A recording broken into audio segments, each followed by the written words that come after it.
बातमीचा अर्थ आहे भरोसा आणि तुमच्या भरोसा आहे आमची जिम्मेदारी। आपण पाहत आहात NCN न्यूज टीव्ही। देगलूर ग्रामीण भागातील माझ्यामध्ये 90% लोक अशा प्रमाणाच्या पाठीशी राहतील यात काही शंका। त्या सभेमध्ये माझ्या मते सर्व नांदेड जिल्ह्यातील नगरपालिका असो, महानगरपालिका असो किंवा पंचायत समिती, जिल्हा परिषद सर्व एक अशोकराव चव्हाण साहेब जे सांगतील त्यांच्या विचाराने सर्व नांदेड जिल्ह्यात चालणार। बातमीचा अर्थ आहे भरोसा आणि तुमच्या भरोसा आहे आमची जिम्मेदारी।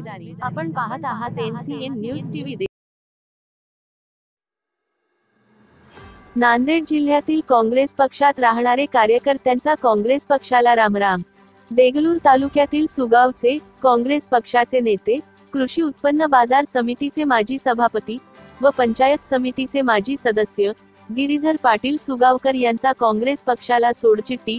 राज्याचे माजी मुख्यमंत्री अशोकराव चव्हाण साहेब यांनी काँग्रेसला रामराम ठोकल्यापासून नांदेड जिल्ह्यामध्ये मोठ्या प्रमाणात काँग्रेस पक्षातील देगलूर तालुक्यातील पहिले कार्यकर्ते अशोकराव चव्हाण साहेबांसोबत भारतीय जनता पार्टीमध्ये प्रवेश करण्यास तयार असल्याचे वक्तव्य गिरीधर पाटील सुगावकर यांनी केले। आपले स्वागत आहे। आज आपण पाहू शकता महाराष्ट्रातील घडामोडी कशा पद्धतीने राजकारणाचे चालू आहेत। आपण पाहू शकता जे दिग्गज नेते होते, माजी मुख्यमंत्री होते अशोकराव चव्हाण साहेब, त्यांनी काँग्रेस सोडून आता भारतीय जनता पार्टीमध्ये प्रवेश केल्यामुळे आपण पाहू शकता नांदेड जिल्हा हा हतबल झाला होता। संपूर्ण कार्यकर्ते या ठिकाणी विचारात पडले होते की कशा पद्धतीने आता या ठिकाणी काय होणार, कुठं कोण काय करणार आणि कोण्या पक्षांमध्ये कोण जाणार। तर आता आपण पाहू शकता काँग्रेसला मोठा धक्का या ठिकाणी दिसून येतो, गळती लागलेली आपल्याला या ठिकाणी आम्ही दाखवून देणार आहोत। आपण पाहू शकता सुगावचे गिरीधर पाटील सुगावकर जे या ठिकाणी काँग्रेस पक्षामध्ये जे अशोकराव चव्हाण साहेबांच्या खांद्याला खांदा लावून काम करणारे आणि आपण पाहू शकता कृषी उत्पन्न बाजार समितीचे माजी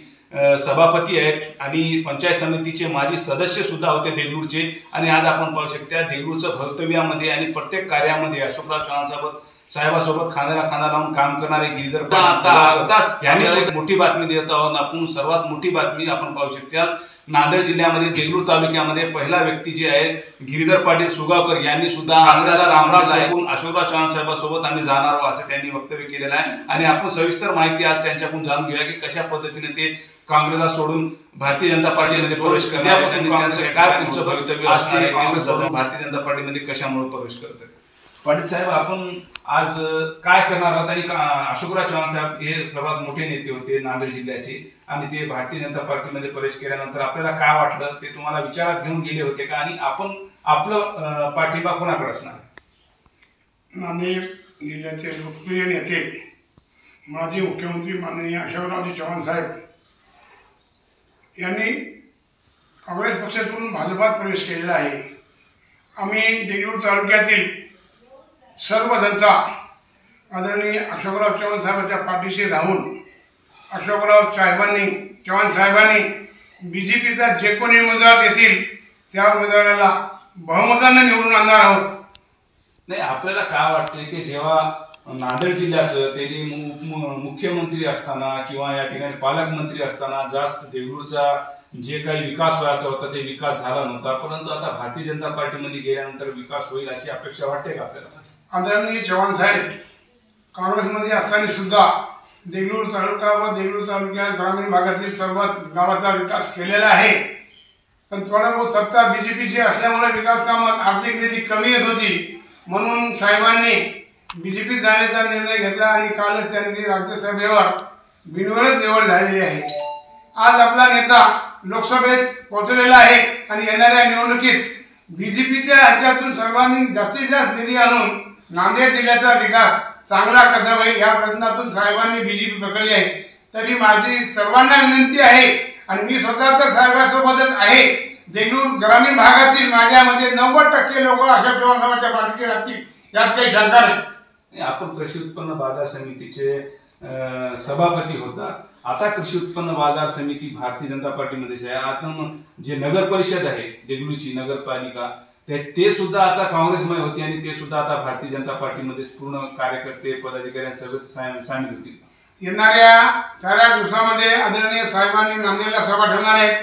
त्या सभेमध्ये नांदेड जिल्ह्यातील सर्व लोकांना बोलावून त्या सभेमध्ये माझ्या मते सर्व नांदेड जिल्ह्यातील नगरपालिका असो, महानगरपालिका असो किंवा भुलवली हे असो, पंचायत समिती, जिल्हा परिषद, सर्व हे अशोकराव चव्हाण साहेब जे सांगतील त्यांच्याच विचाराने सर्व काही नांदेड जिल्ह्यात चालणार आहे. ज्यांना फडणवीस या राज्याचे उपमुख्यमंत्री देवेंद्र फडणवीस साहेबांनी म्हटले होते की हे लीडर नाही डीलर आहे, आणि आता डीलर सोबत त्यांनी सोबत घेऊन गेलेले आहेत त्यांना, आता डीलर नाही लीडर झालेत का?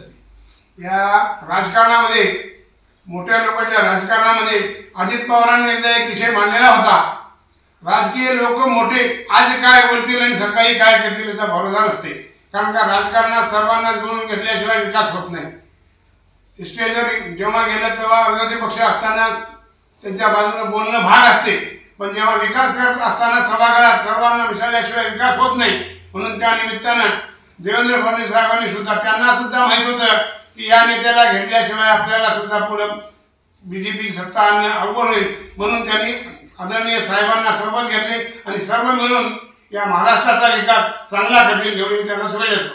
नाही, या देशाचे लोकप्रिय पंतप्रधान नरेंद्र मोदी साहेबांनी म्हटलं होतं की आदर्श घोटाळा नांदेड जिल्ह्यामध्ये सर्वात मोठा झालेला आहे, आणि त्याच भीतीच्या पोटी माननीय अशोकराव चव्हाण साहेब भारतीय जनता पार्टीमध्ये प्रवेश केला का, असा सुद्धा इतर नागरिकांमध्ये एक प्रश्न निर्माण झाला. नाही, आदरणीय अशोकराव चव्हाण साहेब कोणाला बिनारी माणसं नाही.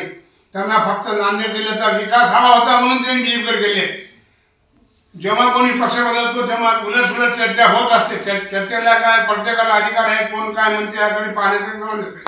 काम करत असताना गावातला सरपंच जरी काम करत असला, सरपंचाला गाव पुरा शिवाय देतो, मला आज पाणी नाही, सरपंच पूर्ण करू शकत नाही. सरपंचाला मी काय निधी आल्याशिवाय करू शकतो का?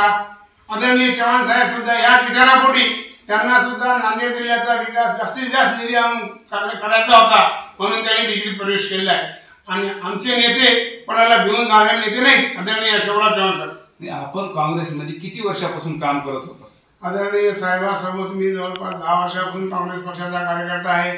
त्यांनी जे काही काम सांगले ते काम केलेलं आहोत, आणि यापुढे चव्हाण साहेब जे सांगतील ते आम्ही करण्यास तयार आहोत. 10 वर्षापासून आपण भारतीय जनता पार्टीच्या लोकांसोबत संघर्ष करत होता, आणि आता एकदाच त्यांच्यासोबत बसून तुम्हाला निर्णय घ्यावा लागतील. तुमची आणि त्यांची विचारधारा एकच राहील का?